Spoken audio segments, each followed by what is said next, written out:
Hello everyone, welcome all of you. तो आज का जो हमारा सेशन है वो है राउंडिंग ऑफ सिग्निफिकेंट फिगर्स।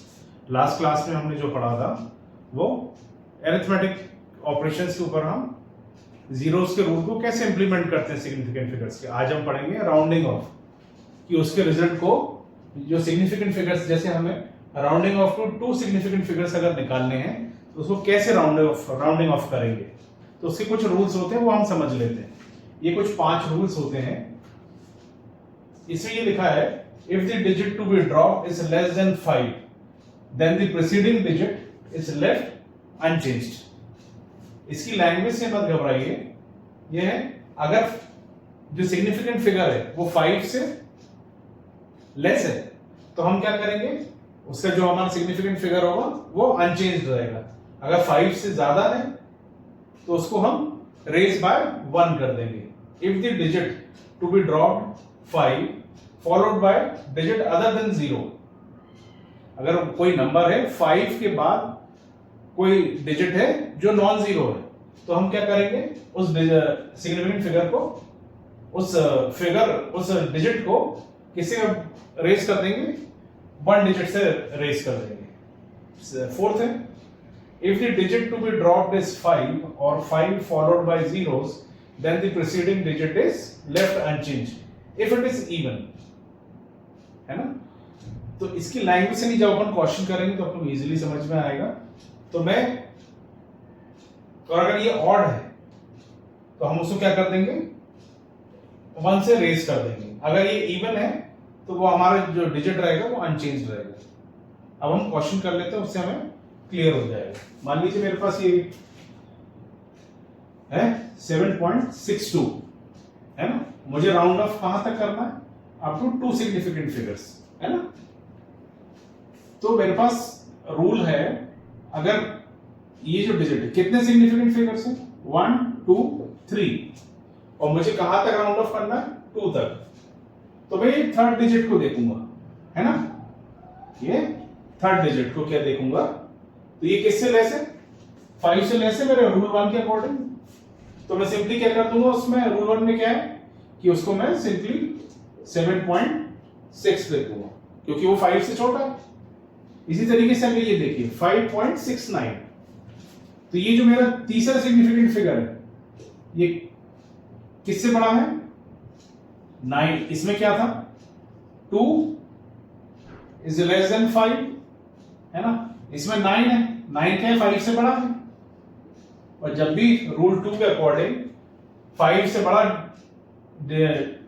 बड़ा होता है तो हम क्या करते हैं, उसको प्रीसीडिंग डिजिट को इज रेज्ड बाय 1।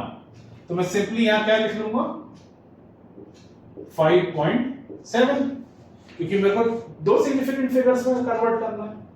इसी तरीके से ये क्वेश्चन है। अब यहां तो ठीक था, ये 5 से कम था, ये 5 से ज्यादा था। अब यहां तो 8.75 भी आ गया। मान लीजिए मैं एक आपको एग्जांपल बताता हूं, 8.75, ठीक। अब मैं यहां लिख देता हूं 1। थर्ड रूल को पढ़िए, if the digit to be dropped is 5 followed by digit other than 0, मतलब ये नॉन जीरो डिजिट है, other than 0, then the preceding digit is raised by 1। तो मेरा कहने का मतलब है, जब भी मैं 5 के बाद ये नॉन जीरो डिजिट दिखेगा, है ना, तो मैं इसको क्या कर दूंगा, +1 कर दूंगा। तो ये मेरे पास क्या हो जाएगा, 8.8। यही मेरा थर्ड रूल कहता है, ठीक।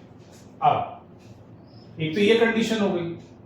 अब वो बोलता है कि मान लीजिए if the digit to be dropped is 5 और 5 is followed by 0, तब क्या कंडीशन होगी, मान लीजिए 8.75 के बाद 0 आ गया, ठीक है। तो जब भी ये ऐसा आ जाएगा तो मुझे ये क्या देखना है, 5 के पहली वाली डिजिट में अगर ये ऑड है तो हम क्या करेंगे, +1, ठीक। और अगर ये इवन है तो ये क्या हो जाएगा, इसको हम ऐसे कैसे उतार देंगे, ये इट इज लेफ्ट अनचेंज्ड। मान लीजिए इसकी मैं बात कर लेता हूं तो आपको इजीली समझ में आएगा। ये 0 है, 5 क्या है, फॉलोड बाय 0, और 5 के पहले जब भी फॉलोड बाय 0 रहेगा और अगर 5 के पहले की डिजिट अगर ऑड है तो हमारा डिजिट क्या हो जाएगा, इट इज रेज्ड बाय 1। तो मैं सिंपली क्या लिख लूंगा,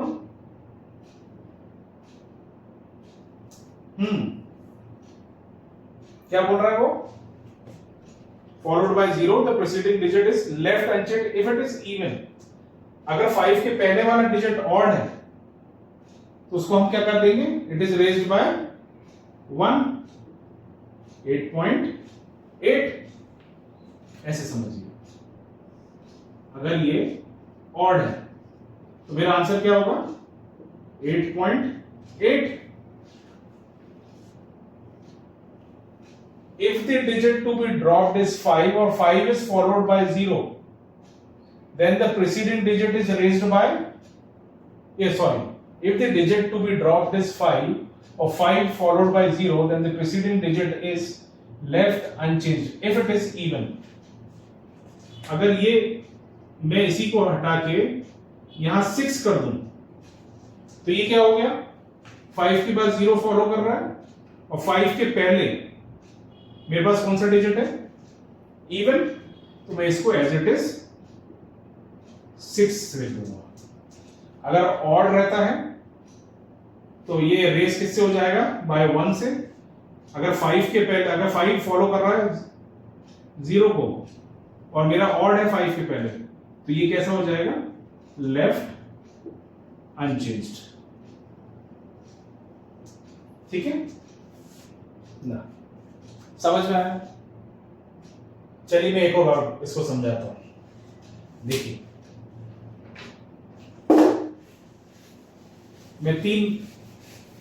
मैं आपको ऐसे डिजिट देता हूं, देखिए मान लीजिए आपको समझाने के लिए, अगर 5 से कम है तो हमें समझ में आ गया कि हमें जो प्रीसीडिंग डिजिट है वो लेफ्ट अनचेंज रहेगी। 5 से ज्यादा है तो हम उसको किससे रेस कर देंगे, 1 से, है ना। अगर नॉन जीरो डिजिट है तो मैं उसके 5 के पहले वाले डिजिट में सिंपली +1 करके उसका एक डिजिट निकाल दूंगा, है ना। लेकिन अगर 5 फॉलो कर रहा है 0 को, मान लीजिए मेरे पास क्वेश्चन है 4.450, 4.451, 4.250, क्या होगा, 5 के पहले क्या है, इवन, तो मैं क्या लिख लूंगा, अगर फॉलो 0 को कर रहा है और 5 के पहले के डिजिट 4 है, दैट इज इवन, तो हमारा डिजिट कैसा रहता है, अनचेंज्ड। तो मैं सिंपली लिख लूंगा 4.4। इसकी बात कर लेते हैं, अगर 5 के बाद 1 है, ठीक है, 5 के बाद 1 है और 5 के बाद 1 है, तो मैं सिंपली क्या कर लूंगा, ये 4 में +1 का एडिशन कर दूंगा, तो मेरा आंसर क्या हो जाएगा, 4.5। इज इट क्लियर ना। 5 क्या कर रहा है, 0 को फॉलो कर रहा है और यहां क्या है, इवन, तो मेरा आंसर क्या आ जाएगा, 4.2, क्योंकि इवन रहता है तो लेफ्ट अनचेंज। इसी तरीके से अगर मैं इसमें लिख दूं 4.750, तो 5 0 फॉलो कर रहा है, 5 के पहले क्या है, ऑड नंबर रहता है तो हम क्या करते हैं, रेज्ड बाय 1, तो मैं इसको सिंपली लिख लूंगा 4.8। तो ये हमारा राउंडिंग ऑफ का सेशन था। मुझे उम्मीद है आप सबको समझ में आया होगा, है ना। तो इसके बाद हमारा मेन जो टॉपिक है एरर एनालिसिस, वो हम नेक्स्ट सेशन में बहुत जल्दी आपके लाएंगे। अगर वीडियो आपको अच्छा लगा हो तो लाइक शेयर सब्सक्राइब कीजिए। चलिए मिलते हैं नेक्स्ट सेशन में। Thanks for watching, good bye.